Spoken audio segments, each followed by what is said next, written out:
No. This is from Science Magazine. It says, having SARS-CoV once confers much greater immunity than the vaccine.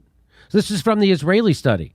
So if you have COVID, you get much greater immunity to it than you would if you got the vaccine. So why should you be mandated to take that vaccine, right? If you already had COVID, because that's the big question everyone's asking. They asked, Sanjay Gupta asks Fauci, and watch this. There was a study that came out of Israel about natural immunity, and basically the headline was that natural immunity provides a lot of protection, even better than the vaccines alone.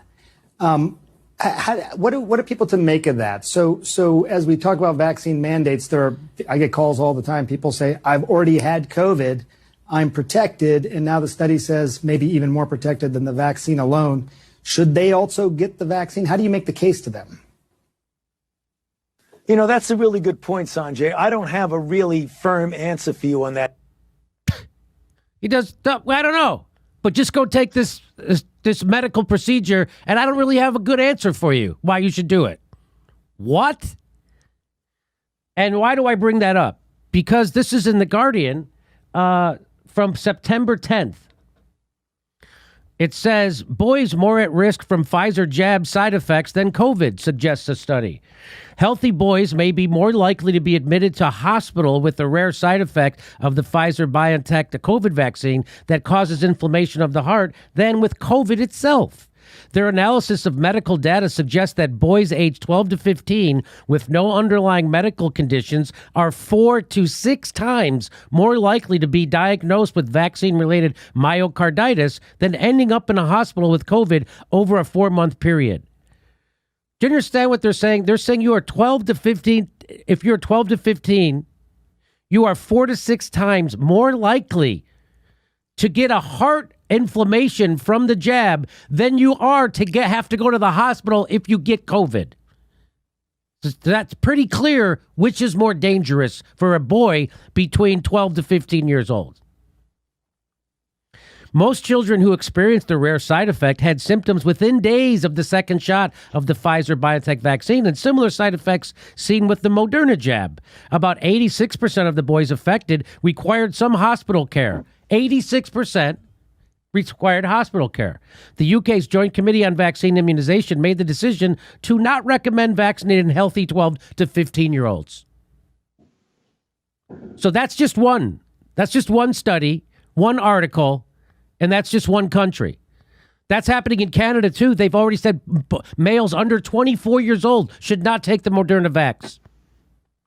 And here is Joe Rogan asking Dr. Sanjay Gupta about that. And watch how Sanjay Gupta tries every which way from Sunday to try to defend anti-science.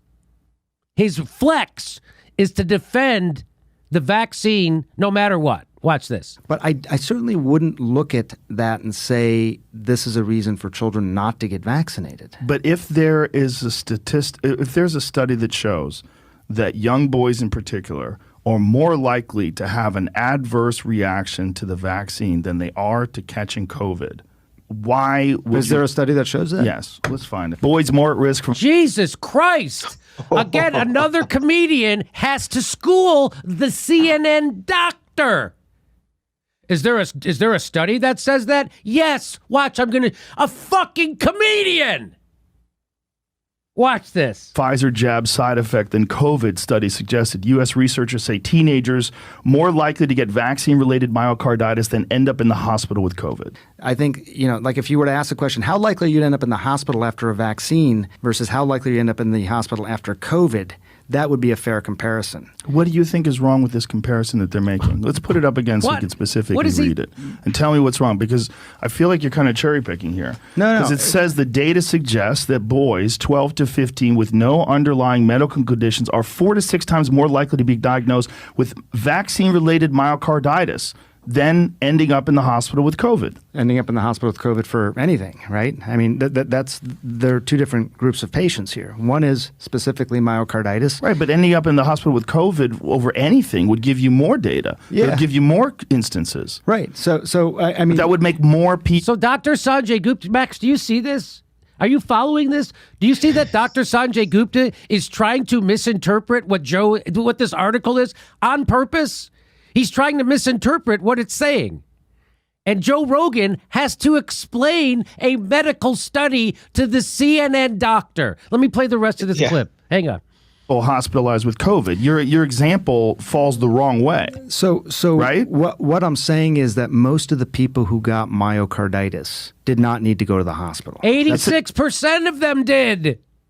He's wrong again. Watch, Joseph points it out. 86% of the boys affected required some hospital care. Yeah, I think so. That's a lot. Yeah, I don't know that they ended up needing to be hospitalized, though. But it says it right there. 86% of the boys affected by vaccine-related myocarditis required some hospital care. Yeah.